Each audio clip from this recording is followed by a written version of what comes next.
Assalamualaikum warahmatullahi wabarakatuh. Yang terhormat, Ibu Zidni Husnia Fahrunisa, MAK selaku dosen mata kuliah Teori Pasar Modal, serta teman-teman semuanya. Perkenalkan, kami dari kelompok 12 yang beranggotakan Seviana Milarinjani nomor NPM 018 dan saya Adinia Salma Herunisa nomor NPM 087 akan mempresentasikan mengenai penggunaan rata-rata bergerak.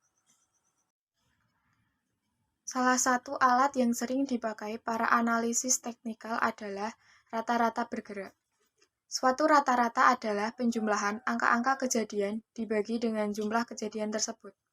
Sebagai contoh, harga-harga penutupan saham selama beberapa hari dijumlahkan dan kemudian dibagi dengan jumlah hari. Rata-rata bergerak sederhana. Rata-rata bergerak sederhana digunakan oleh analisis teknikal karena sangat mudah dihitung dan cukup efektif.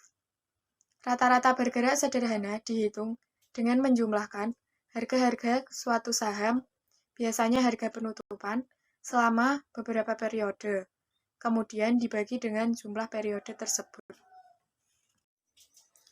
Pada contoh berikut ini, suatu tabel harga penutupan saham selama 20 hari dihitung rata-rata 5 hari.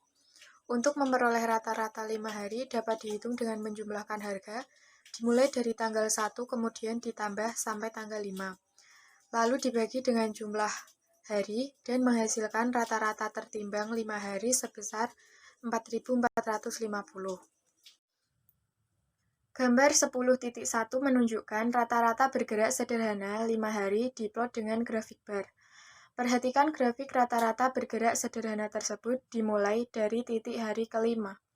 Rata-rata bergerak sederhana dengan waktu yang lebih lama seperti 15 hari, 100 hari, 200 hari, dan seterusnya, sering digunakan untuk analisis kondisi harga suatu saham.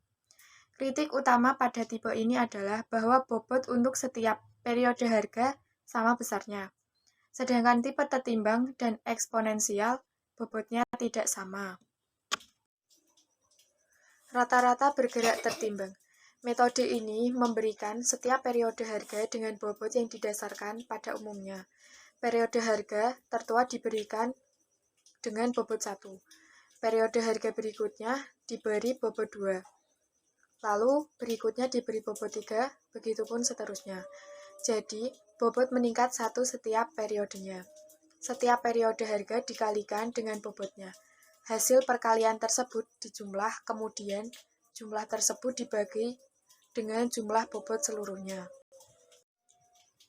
Tabel 10.2 menampilkan perhitungan rata-rata bergerak tertimbang untuk periode 5 hari. Harga pertama atau yang tertua dikalikan bobotnya 1, hari kedua dikalikan 2, begitupun seterusnya. Hasil perhitungannya ditampilkan pada gambar 10.2. Berikut ini adalah contoh grafik harga saham INKP dan grafik rata-rata bergerak tertimbang selama 5 hari. Rata-rata bergerak eksponensial. Para analis tingkat yakin bahwa data sebelum adalah gambaran harga yang penting. Seharusnya diikutkan dalam perhitungannya. Dalam rata-rata tertimbang, data yang awal diberi bobot yang sedikit dibanding data berikutnya.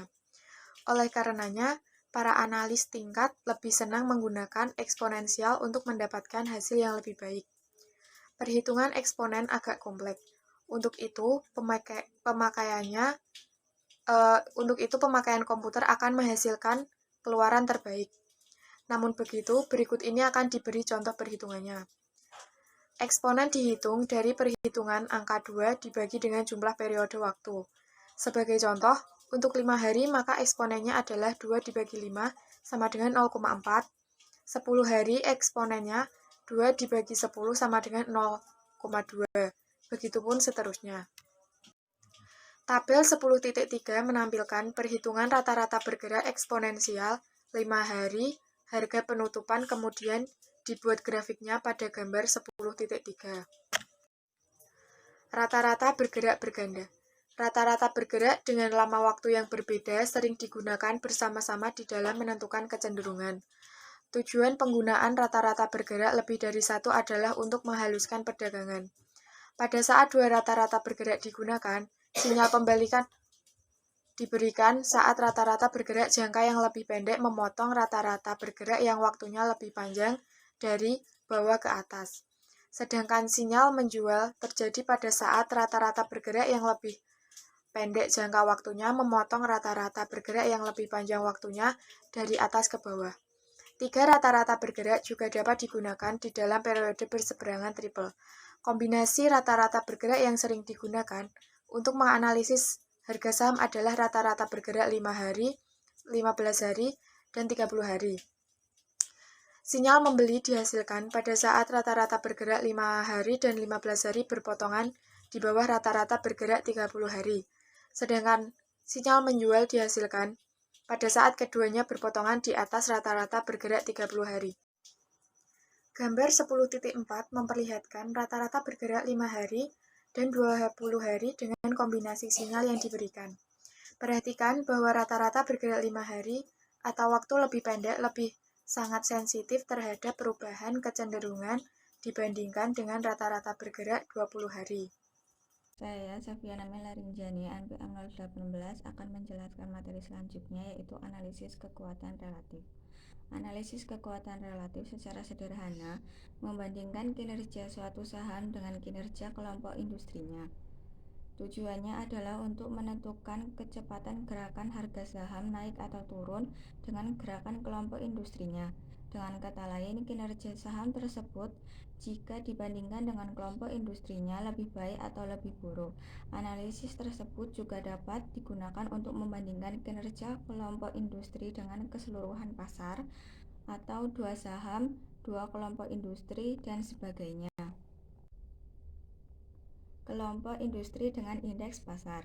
Para analisis teknikal membandingkan kelompok industri dengan keseluruhan pasar dengan menggunakan analisis kekuatan relatif untuk menentukan kelompok industri yang kinerjanya kurang atau melebihi kinerja keseluruhan pasar. Kelompok berbagai industri tersebut dibuat tingkat berdasarkan kekuatan relatifnya. Kelompok industri yang mempunyai kekuatan relatif tingkat atas pantas untuk dibeli, sedangkan tingkat bawah sebaiknya dijual. Gambar 10.5 membandingkan kelompok industri farmasi obat-obatan dengan IHSG. Kekuatan relatif industri farmasi meningkat terus selama beberapa bulan terakhir. Hal itu menunjukkan bahwa industri farmasi kinerjanya melebihi kinerja keseluruhan pasar. Sedangkan gambar 10.6 menampilkan kekuatan relatif penurunan kelompok industri properti bila dibandingkan dengan IHSG. Jadi kinerja industri properti di bawah kinerja keseluruhan pasar. Saham industri dengan kelompok industrinya. Gambar 10.7 membandingkan kinerja perusahaan Astra dengan kelompok industri otomotif. Oleh karena kekuatan relatif saham Astra lebih kuat dibandingkan dengan kelompok industrinya, maka di dalam kecenderungan naik sebaiknya membeli saham Astra bila ingin membeli saham otomotif. Sebaliknya, apabila suatu saham mempunyai kekuatan relatif lebih lemah dibandingkan kelompok industrinya atau keseluruhan pasar, maka sahamnya harus dijual. Perlu diingat bahwa kekuatan relatif salah satu indikator untuk membeli atau menjual saham. Jadi, perlu dikombinasikan dengan sinyal-sinyal lainnya seperti telah dibahas di bagian depan. Gambar 10.7 untuk kinerja Astra yaitu gambar atas dengan industri otomotif gambar bawah. Terima kasih. Sekian presentasi dari kelompok kami. Apabila banyak kesalahan, kami mohon maaf. Wassalamualaikum warahmatullahi wabarakatuh.